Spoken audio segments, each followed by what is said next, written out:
सह्याद्री के शेर थे वासुदेव बलवंत फड़के। बात 1870 की है। एक युवक तेजी से अपने गांव की ओर भागा जा रहा था।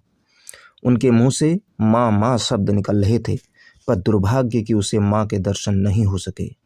उसका मन रो उठा। लानत है ऐसी नौकरी पर जो उसे अपनी माँ के अंतिम दर्शन के लिए भी छुट्टी न मिल सकी। वह युवक था वासुदेव बलवंत फड़के। लोगों के बहुत समझाने से वह शांत हुआ, पर माँ के वार्षिक श्राद्ध के समय फिर यही तमाशा हुआ और उसे अवकाश नहीं मिला। अब तो उनका मन विद्रोह कर उठा। उनका जन्म 4 नवंबर 1845 को ग्राम सिरढोण पुणे में हुआ था। उनके पूर्वज शिवाजी की सेना में किलेदार थे, पर इन दिनों वे सब किले अंग्रेजों के अधीन थे। छोटी अवस्था में ही वासुदेव का विवाह हो गया। शिक्षा पूर्ण कर उन्हें सरकारी नौकरी मिल गई, पर स्वाभिमानी होने के कारण कहीं लंबे समय तक वो टिकते नहीं थे।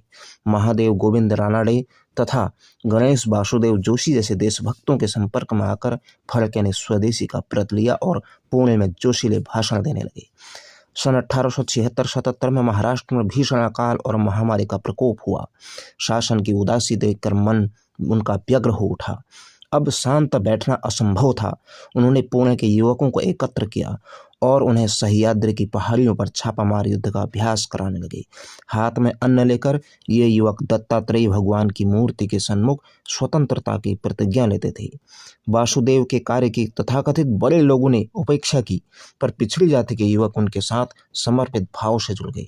ये लोग पहले शिवाजी के दुर्गों के रक्षक होते थे, पर अब खाली होने के कारण चोरी चकारी करने लगे थे।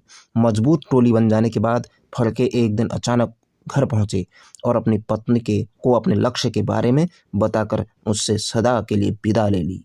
स्वराज्य की पहली आवश्यकता शस्त्रों की थी।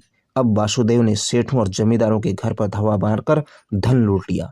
वे कहते थे, हम डाकू नहीं हैं, जैसे ही स्वराज्य प्राप्त होगा तुम्हें यह धन ब्याज सहित लौटा देंगे। कुछ समय में ही उनकी प्रसिद्धि सब ओर फैल गई। लोग उन्हें शिवाजी का अवतार मानने लगे, पर इन गतिविधियों से शासन चौकन्ना हो गया। उसने मेजर डैनियल को फड़के को पकड़ने का काम सौंपा। डैनियल ने फड़के को पकड़वाने को 4000 रुपये का पुरस्कार घोषित किया था। अगले दिन फड़के ने उनका सिर काटने वाले को 5000 रुपया देने की घोषणा की। एक बार पुलिस ने उन्हें जंगल में घेर लिया, पर वे बच निकले। अब वे आंध्र की ओर निकल गए। वहां भी उन्होंने लोगों को संगठित किया, पर डैनियल उनका पीछा करता रहा और अंततः वे पकड़ लिए गए। उन्हें आजीवन कारावास की सजा देकर अदन भेज दिया। मातृभूमि की कुछ मिट्टी लेकर वे जहाज पर बैठ गए। जेल में अमानवीय उत्पीड़न के बाद भी उन्होंने हिम्मत नहीं हारी। एक रात में वे दीवार फांदकर भाग निकले, पर पुलिस ने उन्हें फिर पकड़ लिया। अब उन पर भीषण अत्याचार होने लगे। उन्हें क्षय रोग हो गया, पर शासन ने दवा का प्रबंध नहीं किया। 17 फरवरी 1883 को इस वीर ने शरीर छोड़ दिया। मृत्यु के समय उनके हाथ में एक पुड़िया मिली। वह थी जिसमें भारत भूमि की पावन मिट्टी थी। ऐसे महान क्रांतिकारी वासुदेव बलवंत फड़के को कोटि कोटि नमन।